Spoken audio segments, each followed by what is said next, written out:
ng Pilipinas.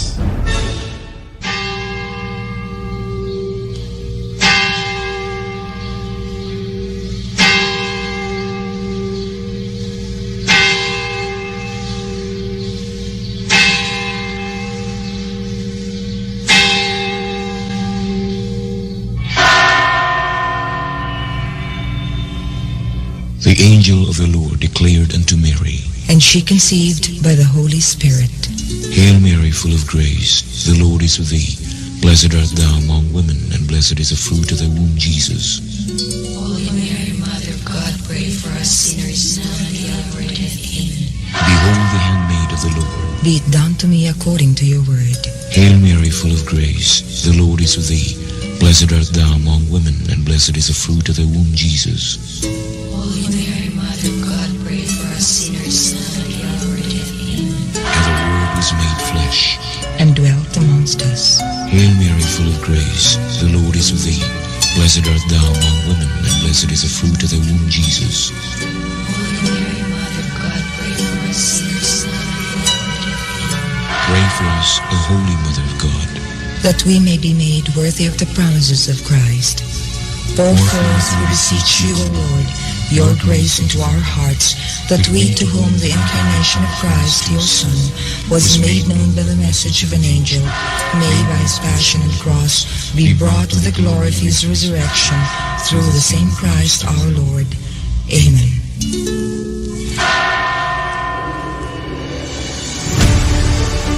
Kini ang simbianan sa RPN, Radio Philippines Network, DXKS, DXKS, 1080, ang inyong Radio Ronda, 5,000 watts, nagsimbiya sa ikatulong andana sa UFCO Lim Building, Borromeo Street, Dakbayan sa Surigao. RPN, Radio Philippines Network, DXKS 1080, ang inyong Radio Ronda.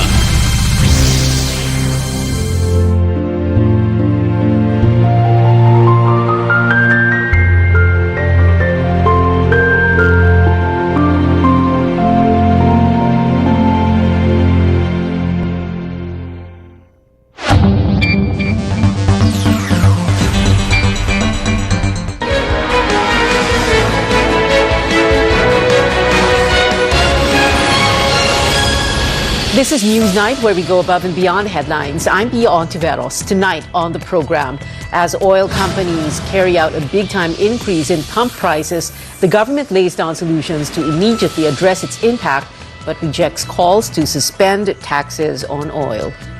2 months before Election Day, President Duterte finally fills vacant key posts in the Commission on Elections, among them a veteran election lawyer who previously represented a number of politicians, including 2 presidential candidates. And as we celebrate women around the world, here at home we focus on efforts to empower them and look after their welfare.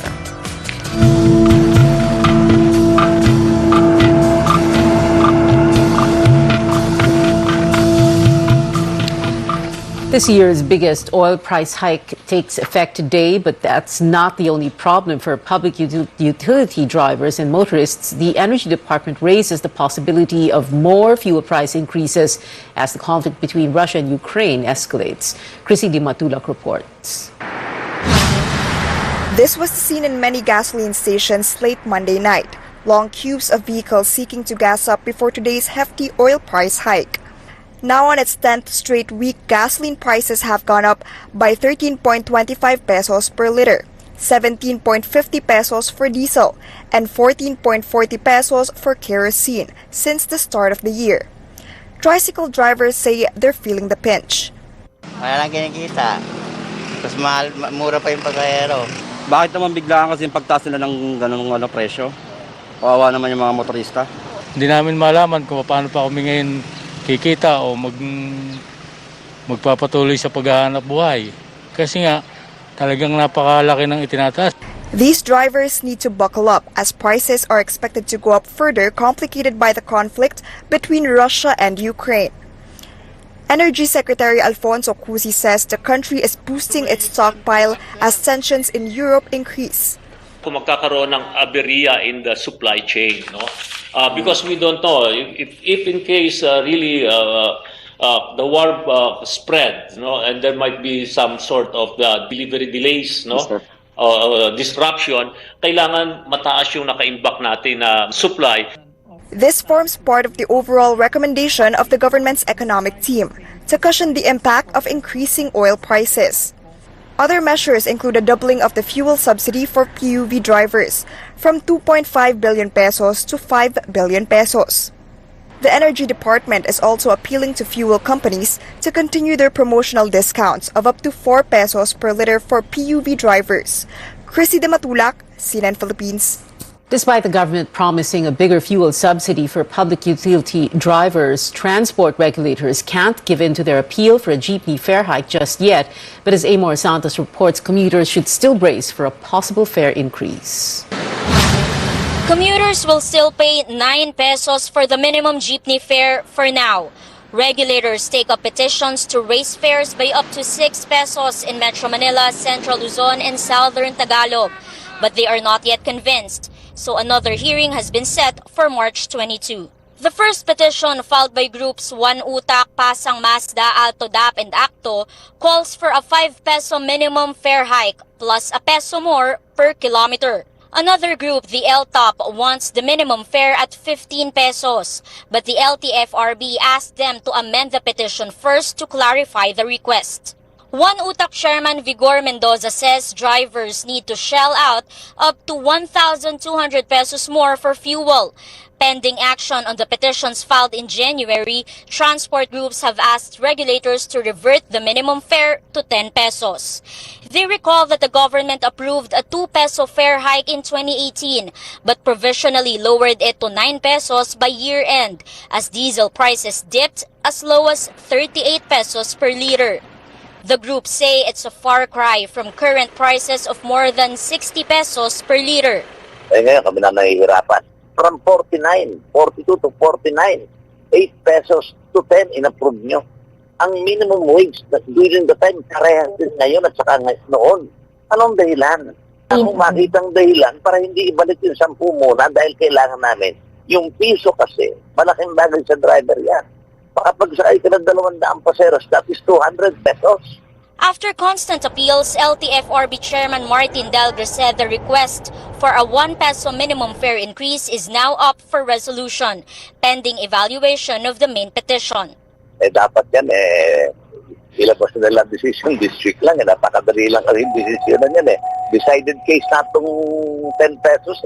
Transport groups say they will submit in the next hearing receipts and documents to support their petitions, hoping regulators will finally give their green light. Amor Santos, CNN Philippines. Cost-oriented groups demand that the Duterte administration take tougher measures to curb soaring oil prices. The women's group Gabriela marked International Women's Day with a protest. They called on the president to convene Congress for a special session. Gabriela says suspending the excise tax under the train law can slash diesel prices by 6 pesos per liter, 10 pesos for gasoline, and 3 pesos per kilo for LPG. After being barred from reaching Mendiola, protesters gathered at the Liwasan Bonifacio to also denounce the candidacies of Bongbong Marcos and Sara Duterte. Ito ba ang ipapatikim at iiiwang legasiya ng administrasyong ito? Matinding pagtaas ng presyo ng bilihin, malawakang kagutuman at kahirapan, yan ba ang gusto niyang matandaan? Kung yan ang gustong matandaan ni Pangulong Duterte, tingin namin bakit natin bibigyan ng chance yung kanyang anak at yung katambal ng anak niyang anak din ng dating diktador. Gabriela is pushing the candidacy of Leni Robredo, the lone woman presidential candidate.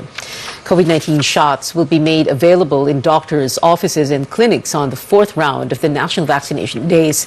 The Pandemic Task Force partnered with the Philippine Medical Association to bring the vaccines closer to more Filipinos. PMA President Benny Atienza says the organization has around 80,000 members, but they have yet to finalize how many members will participate. Secretary Vince Dizon says the storage capability will also have to be checked to determine the brands of vaccines that can be used. DOH ang magpapadala ng supply Ang i-check lang ay yung capability to store nung mga clinic. Siyempre, hindi naman pwedeng walang kapasidad na mag-store. Mahirap nang hanapin yung mga iba pa na either nag-iisip magpabakuna o walang time magpabakuna, those who do not see the urgency. So we are providing this partnership as a way of access para sa mga kanilang mga pasyente na tinitignan nila, nagpapakonsulta sa kanila, bigyan na rin ng ating mga bakuna. The government aims to vaccinate and boost 1.8 million Filipinos from March 10 to 12. We have more stories ahead. Some Filipinos find it hard to heed the government's mandate to flee war-torn Ukraine. And President Duterte appoints new officials to the Commission on Elections a little over 2 months before the Filipino votes. Details after the break.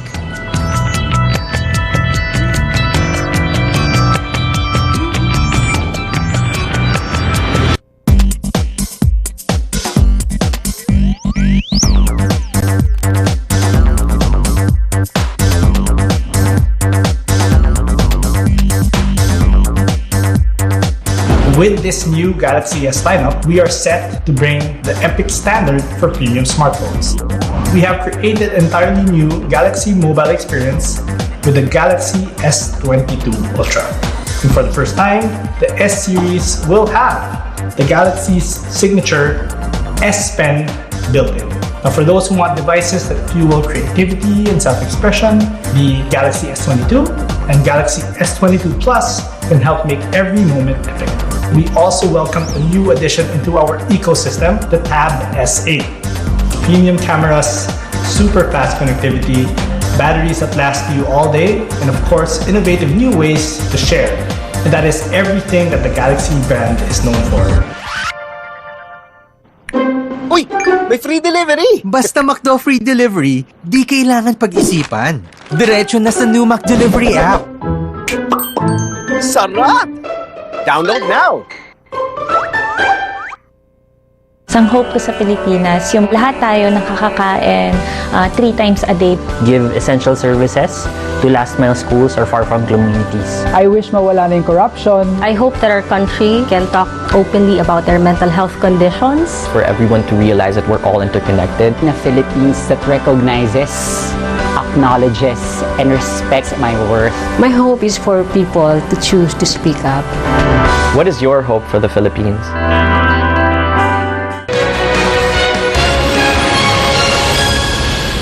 Welcome back to Newsnight. Again, our top story, this year's biggest oil price hike takes effect today.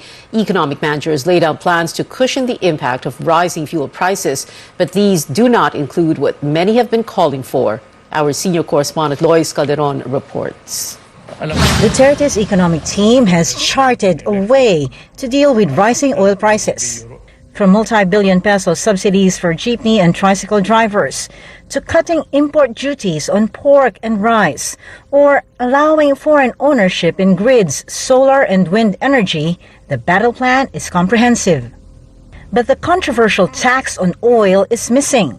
Briefing materials presented before the president Monday night showed Duterte's economic managers did not recommend lifting or suspending the excise tax and value-added tax or VAT on oil and coal. It's what the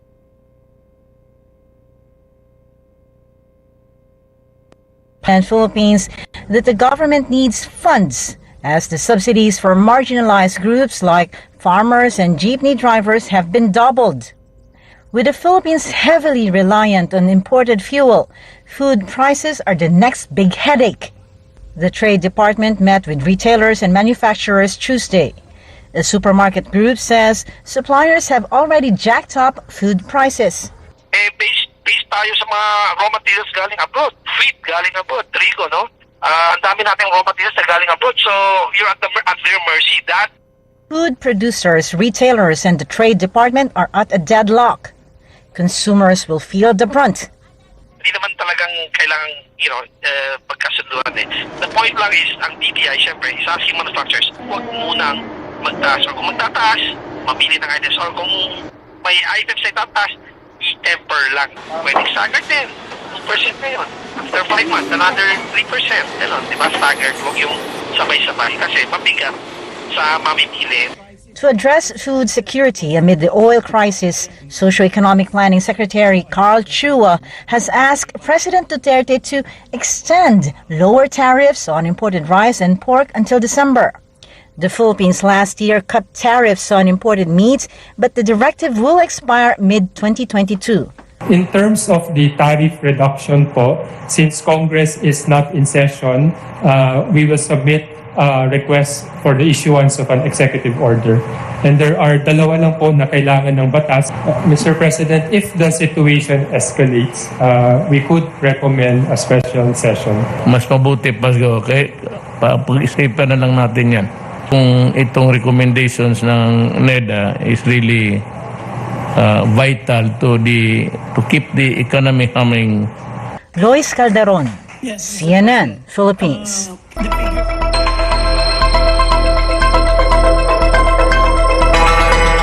More civilians seeking safer ground in Ukraine as Russian troops continue to pound residential areas on day 13 of the invasion. Ukrainian officials have agreed to an evacuation corridor in the northeastern city of Sumy. That city has sustained Russian attacks and airstrikes where at least 9 civilians were killed.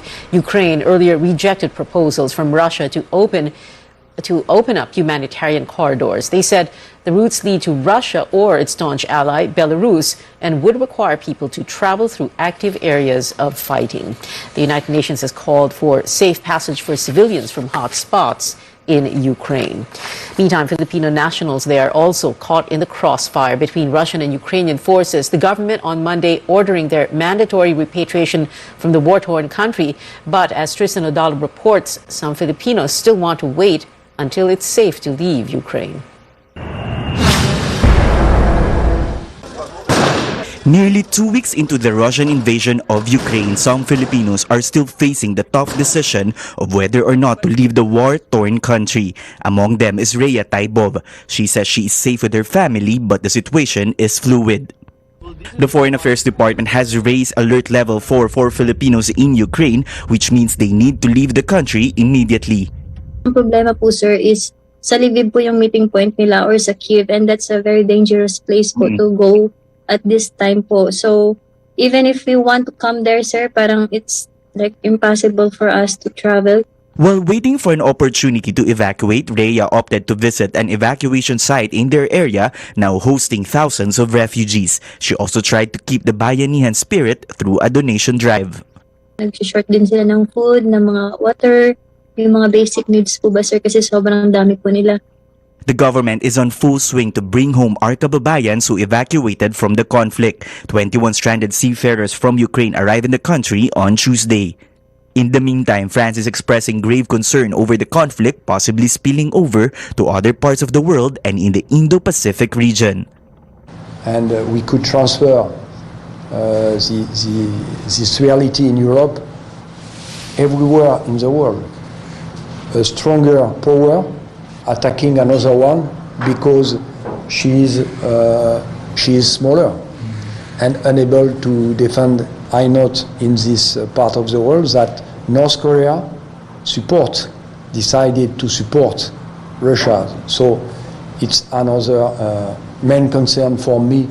Former Foreign Affairs Secretary Albert Del Rosario echoes the sentiment and says that the Philippines must be ready to take concrete actions to address the consequences of the Ukraine-Russia war. Apart from the safety of Filipinos in Russia and Ukraine, former Foreign Affairs Secretary Albert Del Rosario adds that a successful invasion of Russia of Ukraine could be a model for other superpowers or big countries to follow suit. Tristan Odalo, CNN Philippines.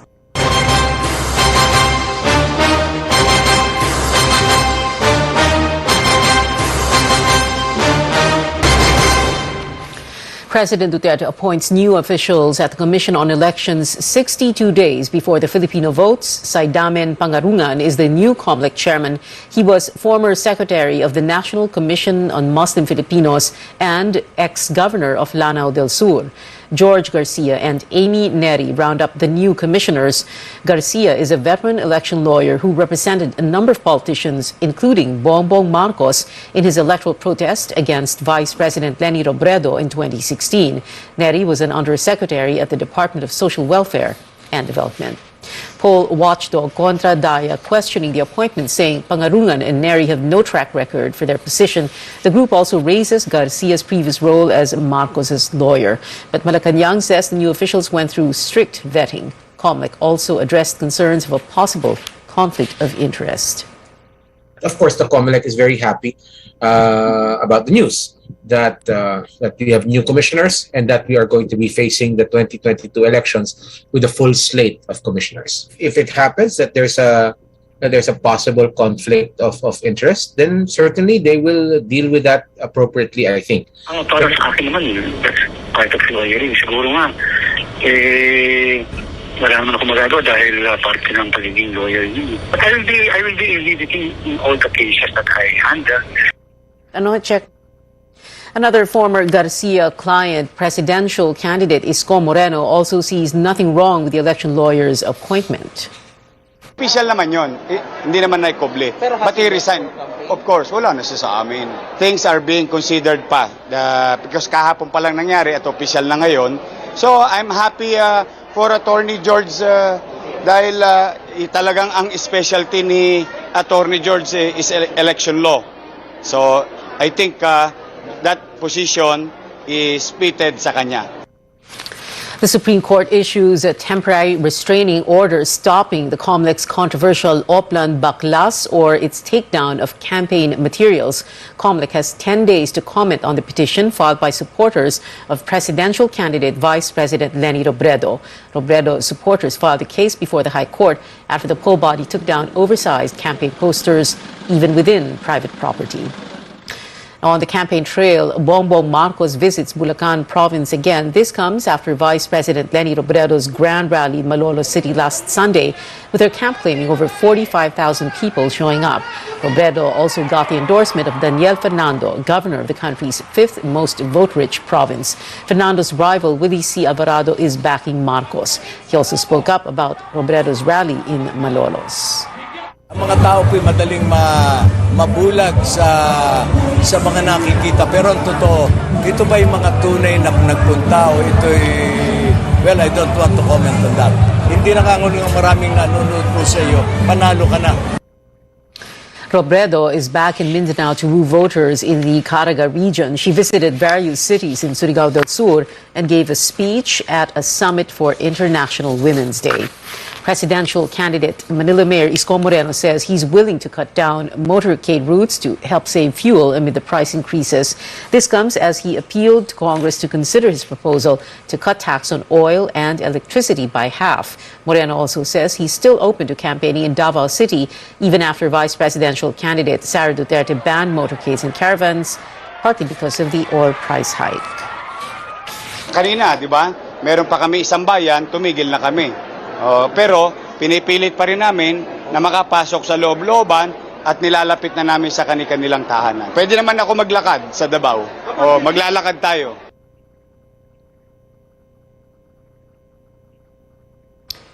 The local party of Quezon City Mayor Joy Belmonte endorses the vice presidential bid of Senate President Tito Soto. Members of the Serbisyo para sa Bayan Party and officials from more than 140 villages expressed support for Soto, but the party has yet to back a presidential bet. I'm very sure that Senator Lacson is one of these being considered by the leadership of Quezon City, and I have sponsored his endorsement. So when it came to discussing presidents, hindi kami nagkasundo ng members of the party, and I'm not an authoritarian leader. I like to consult with the members.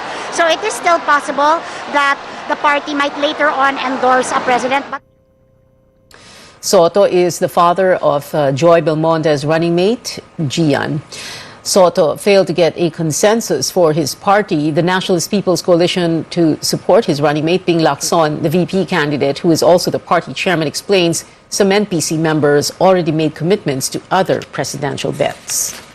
And merong mga ibang mga kasama kami na open pa kasi yung may problema sa commitment. Yung mga dating unang nalapitan ng mga ibang kandidato, so hindi naman basta madali sa kanila yung basta na lang magpalit.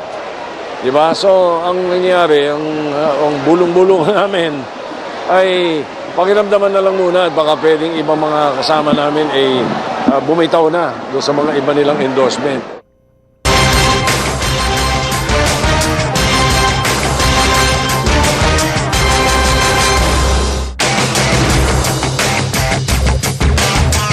Straight ahead on Newsnight, it is, quote, one gold medal loss for the country after Filipino pole vault star EJ Obiena was excluded from the Southeast Asian Games lineup. But the future is bright for women with this new center seeking to create a safe space for every Filipina. Stay tuned to CNN Philippines.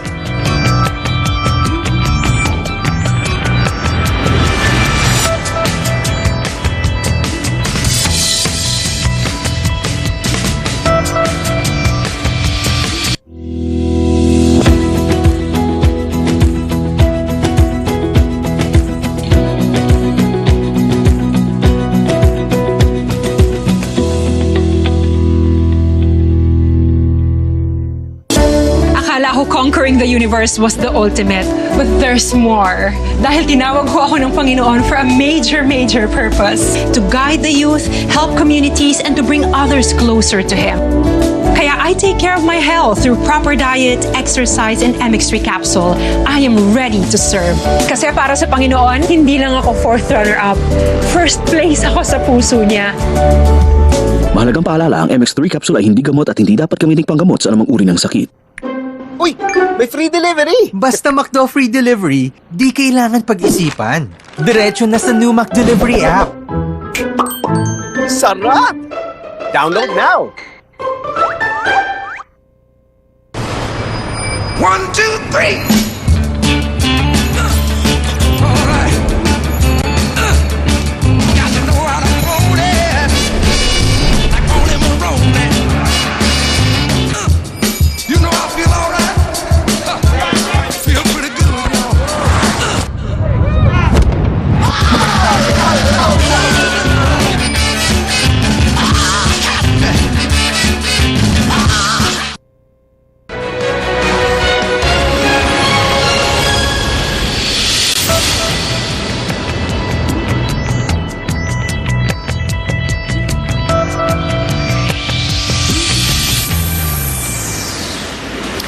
You're watching Newsnight on CNN Philippines. The Athletics Track and Field Association is standing its ground, keeping pole vault star EJ Obiena out of its list for the Southeast Asian Games in May. Philippine Olympic Committee President Bambol Tolentino calls the exclusion, quote, one gold medal lost for Team Philippines, unquote. Patafa and Obiena have been in dispute for months over allegations that the Olympian misused funds from the association. Obiena off the list also means he will miss the World Indoor Championships in Serbia from March 18 to 20 because the World Athletics deadline for registration was last Monday. K-pop news now. Blackpink member Rosé treats Blinks to her first ever vlog. The vocalist documented her baking class on French cakes called Madeleines. Less than a day since posting, the video already has over 1.5 million views. In teasing the vlog on Instagram, Rosé assured fans that she's doing well after catching COVID last month. The star finished self-quarantine on Sunday. On this International Women's Day, we look at some issues facing women and how a newly opened space for them hopes to provide livelihood and health support. Paige Javier has the details. Amid the pandemic, women and girls are dealing with something other than health concern. They're also protecting themselves from violence.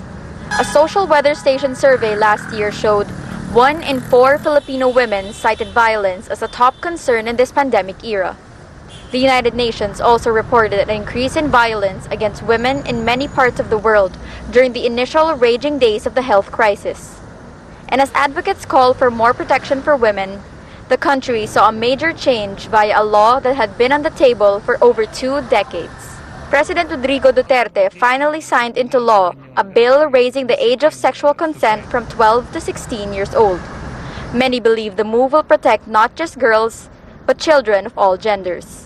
And to celebrate the International Women's Day, a diversified conglomerate wants to give more support to women. Women need a lot of help now, especially with, what's going on. I think there's a lot of mental health issues that needs to be addressed, a lot of physical health issues that need to be addressed. While battling the pandemic, many women, especially mothers, had nowhere to turn to. San Miguel Foundation launched a center for women focused on health empowerment, and recovery in Cubao, an area known as the heart of Quezon City.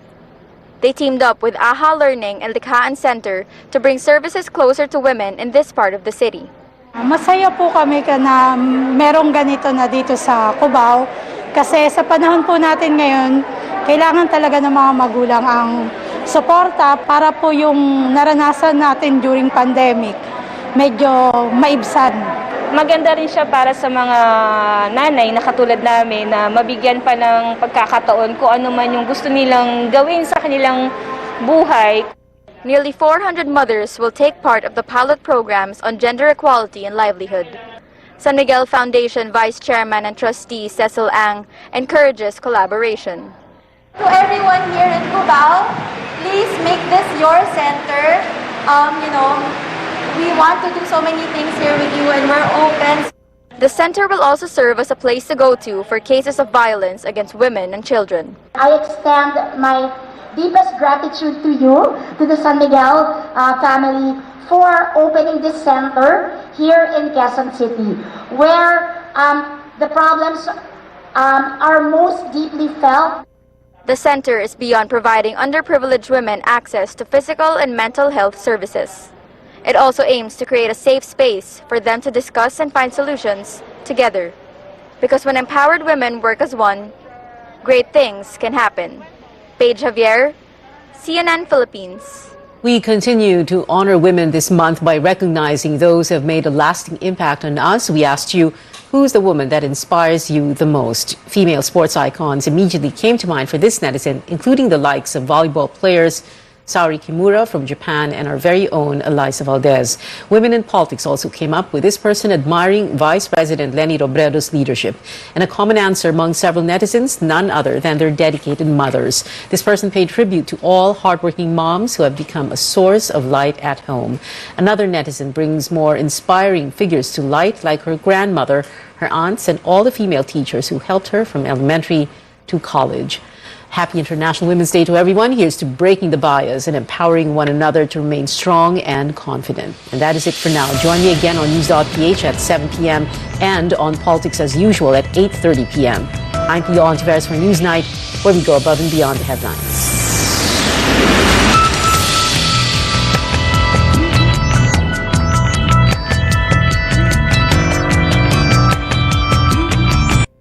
This program is brought to you by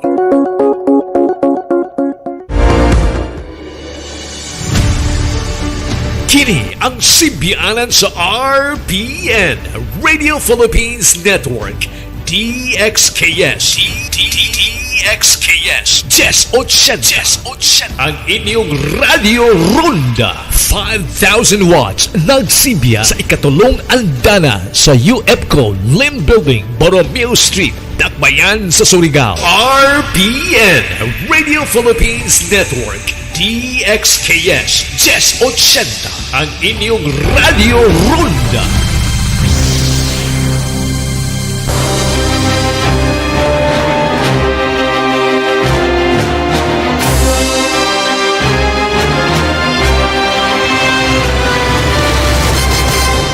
Senatorial candidate and labor lawyer Luke Espiritu goes viral after getting into a heated argument with two fellow contenders in a debate. At the SMNI senatorial debate Wednesday, Espiritu clashed with former presidential spokesperson Harry Roque and suspended lawyer Larry Gadon about martial law.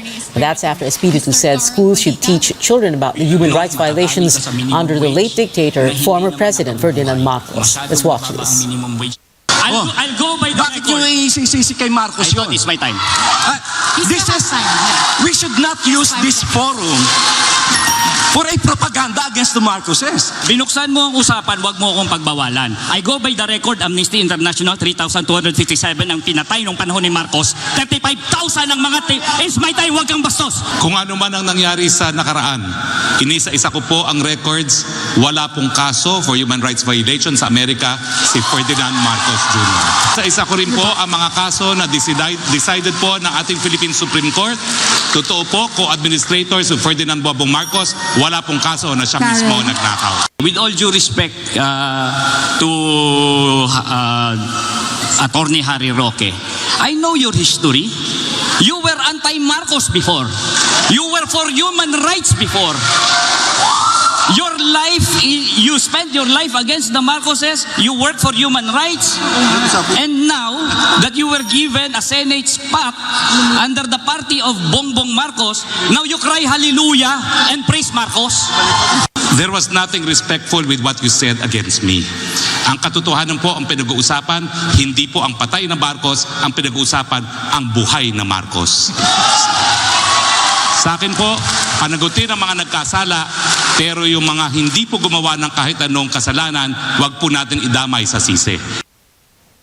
Espiritu is on the senatorial slate of Caliotti de Guzman and Walden Bello. We now go above and beyond the headlines with the man himself, ang sabi daw di bardagulan, senatorial candidate and labor lawyer Luke Espiritu.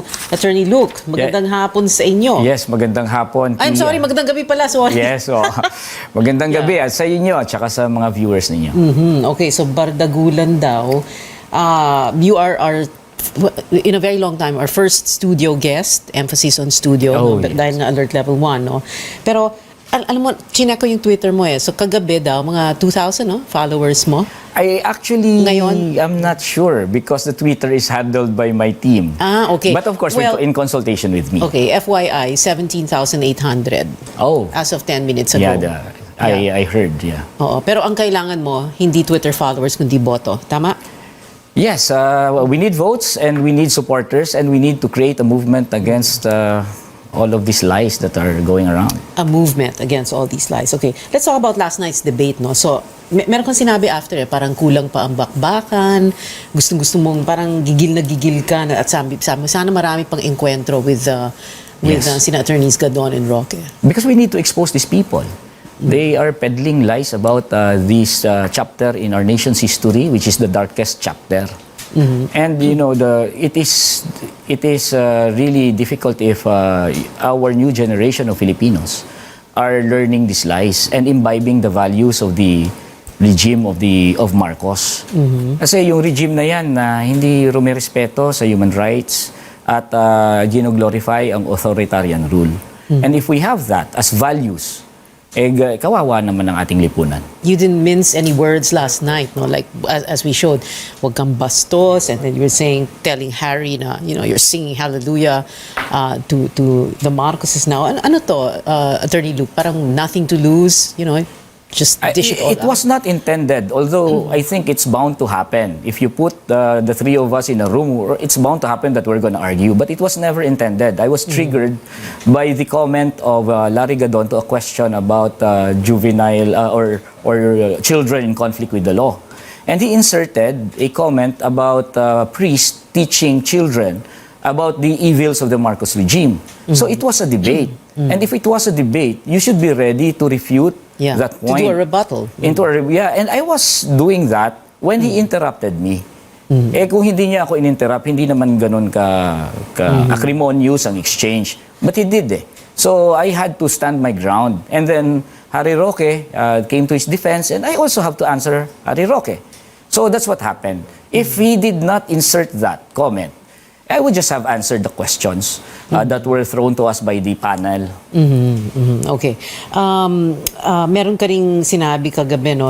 Medyo nakaka-nervous kasi when someone, politiko, kandidato, or lawmaker, the minute you say, with all due respect, parang hindi totoo Parang bardagulan na talaga. That's what we do in court. Because for me, our training as lawyers, if we may argue, and then heatedly, but then after that, we call ourselves Panyero. And that's actually how we address each other, with all due respect. That's genuine. Because I'm not against you personally. That's our training as lawyers. But you are against what they say. What they represent. What they represent. And we could have a heated argument, but later on, we could call ourselves Panyero, no problem. Okay. Let's talk very briefly about your background. So you went you're born in Bacolod, so you went to school, the first few years of grade school in Bacolod. Yes. And then lumipat kayo dito na Manila, La Salle Grade School, Ateneo High School, Ateneo College, Ateneo Law School. Yes. No? And then, college 97, 2002. Law school. Law school. Yes. Okay. talk to us about that first. And, because syempre people are wondering, no, parang you seem to have had a privileged upbringing. Those are the words that were used on social media. And it's not hindi naman siya, it's not criticism of you, it's an observation. Parang privileged upbringing, privileged background, and then you end up here as a labor lawyer. Tell us what happened. Actually, my life is a contradiction. Okay, we were not wealthy. My father was also a lawyer, but he has to raise 7 children. Wow. He was a lawyer. 7. You are number children. what? I'm the youngest. Okay. And hindi naman kami ganun kayaman. Professional lang ang tatay ko.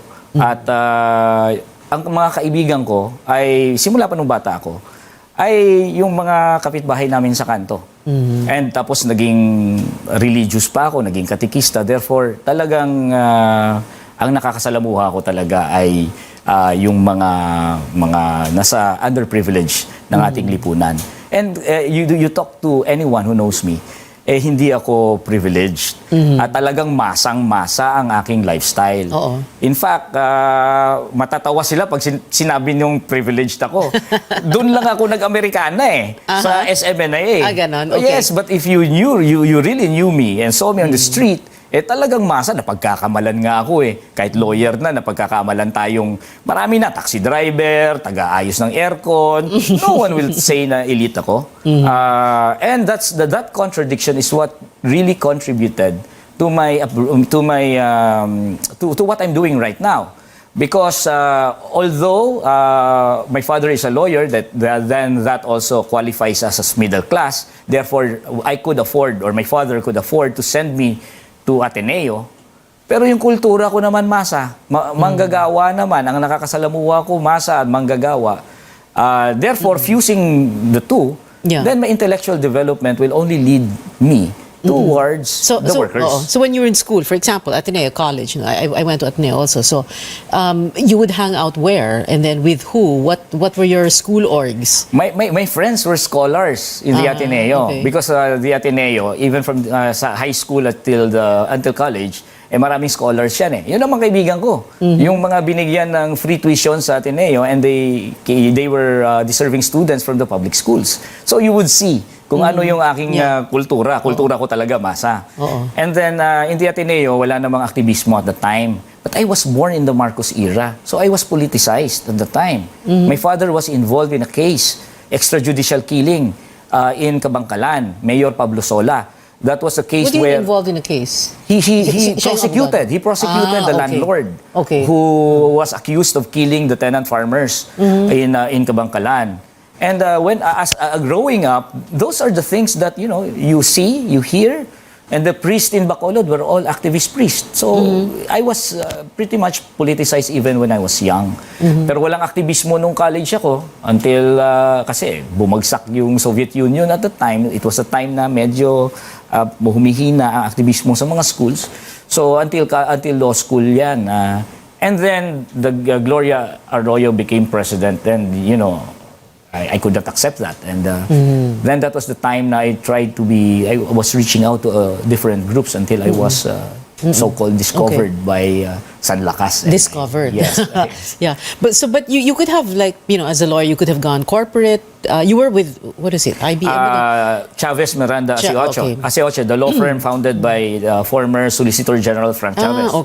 Yes. I joined them in 2004 until 2008, and the reason why I left was because I told Frank Chavez when he was alive, I'm going to join the revolution. Yes, and which revolution? Which one? 2008. Well, that was just a matter of speaking, but I'm going to join the mass movement, which will be. So, kumbaga dun talaga yung puso mo na you wanted to be on the labor front lines and picket lines, ganun. Yes, at heart I'm an activist.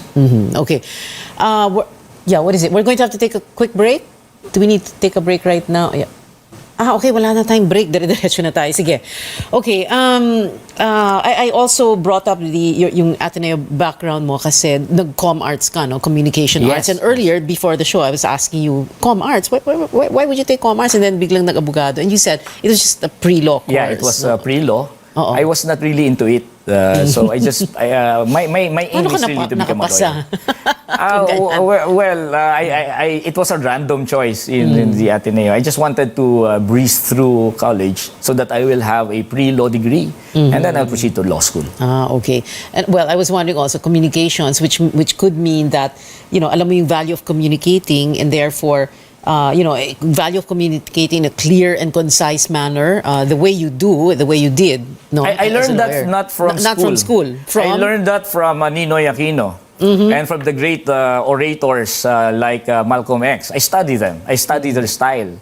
Because honestly, I think that it's part of convincing our kababayans. Okay. Let's talk about the legislation, the kind of legislation you would like to do if you are elected. Although, if you look at the surveys, parang medyo nandun ka sa I'm baba. at the bottom. Yeah, Yes. okay. But, kapag nakita mo yung listahan na yon, syempre isipin ng tae, kaya pala ninenervyos yung mga negosyante at mga negosyo sa kanya, kung quote-unquote, kung ano-anong naisip niya, no? The question here is, what's good for business and businessmen doon sa mga gusto mo mangyari, di ba? Like, you don't want any more, yung mga manpower agencies. Yes. It's not bad for them. It's not bad for them because the manpower agencies are useless. They are parasites. They don't have any purpose or importance in doing business. They are just another layer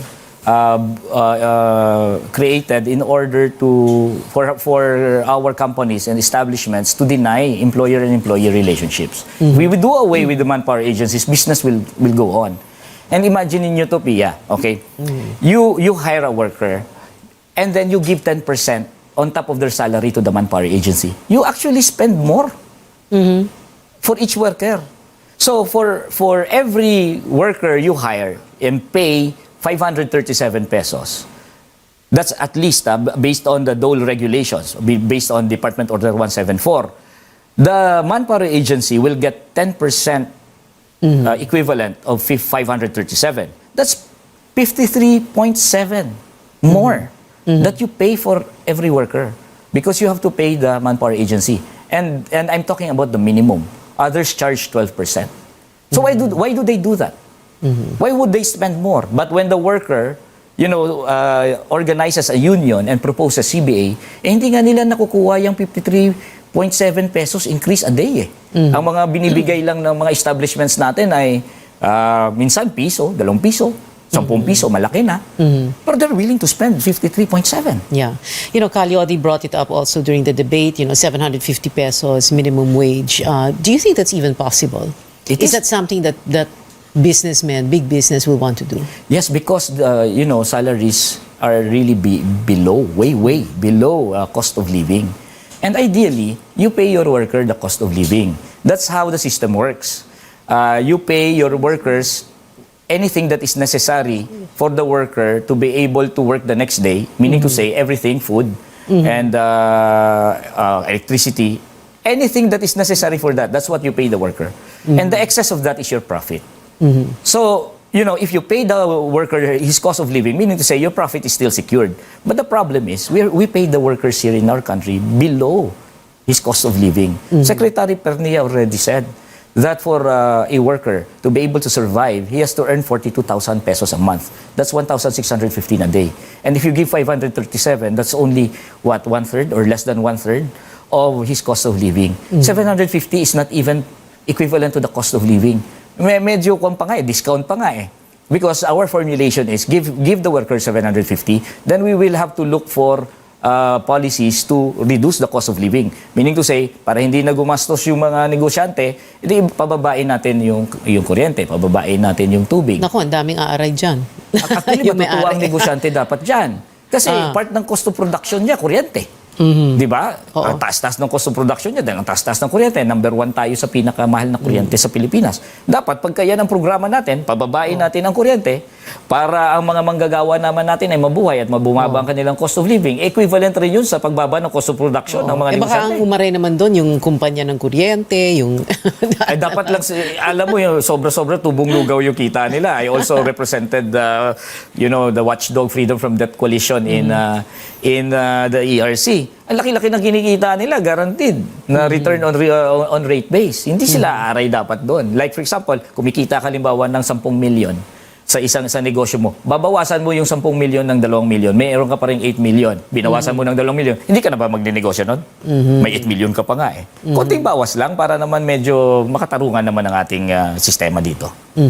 Do you really think you can win? Or is this like parang the impossible dream, Don Quixote, going up against the windmills? There are two aspects to the way I see it. By the way, you have 18,300 followers now. I just checked on Twitter. Oh, really? Yeah. Okay. Going back to that question, yes, the question. There are two ways I look at it.